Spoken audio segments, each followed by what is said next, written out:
Assalamualaikum warahmatullahi wabarakatuh. Perkenalkan, nama saya Diajeng Romadoni. Saya dari Rayon Sosial. Saya dari Prodi S1 Pendidikan Geografi, Fakultas Ilmu Sosial dan Ilmu Politik.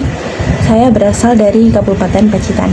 Di sini saya akan mereview materi terkait analisis kebijakan kampus. Di sini saya akan menyanyikan lagu Mars PMII.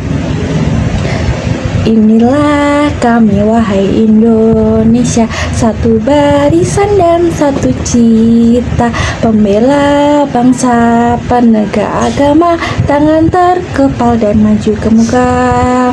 Habislah sudah masa yang suram, selesai sudah derita yang lama. Bangsa yang jaya, Islam yang benar, serentak dari bumiku subur. Denganmu PMII, pergerakanku, ilmu dan bakti ku berikan, adil dan makmur ku perjuangkan.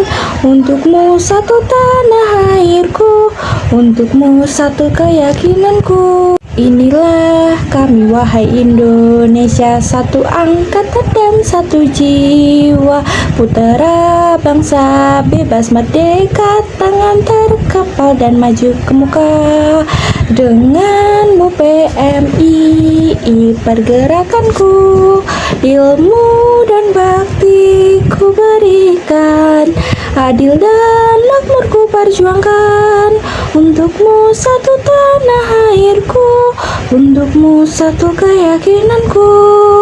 Inilah kami wahai Indonesia, satu angkatan dan satu jiwa, putera bangsa bebas merdeka, tangan terkepal dan maju ke muka. Salam pergerakan. Selanjutnya di sini saya akan mereview materi terkait analisis kebijakan kampus. Kebijakan kampus adalah segala bentuk aturan, keputusan, dan sistem regulasi yang dibuat oleh pihak otoritas kampus. Kebijakan ini biasanya diturunkan dari peraturan pemerintah pusat seperti UU Pendidikan Tinggi, SK Rektor, Peraturan Rektor, SK Dekan, dan paduan teknis lainnya. Memahami kebijakan kampus adalah langkah awal bagi kader untuk membaca peta kekuasaan, mengenali arah gerak industri, dan memetakan ruang investasi. Lalu kebijakan akademik contohnya kurikulum program studi yang mengatur mata kuliah, bobot SKS, dan capaian pembelajaran. Lalu ada juga kebijakan non-akademik seperti kemahasiswaan dan administrasi, itu contohnya aturan penggunaan fasilitas kampus. Lalu selanjutnya adalah kebijakan keuangan dan sumber daya. Ini mencakup kebijakan UKT, alokasi anggaran setiap unit, dan kegiatan pengelolaan aset dan SDM. SDM-nya itu termasuk dosen dan staf.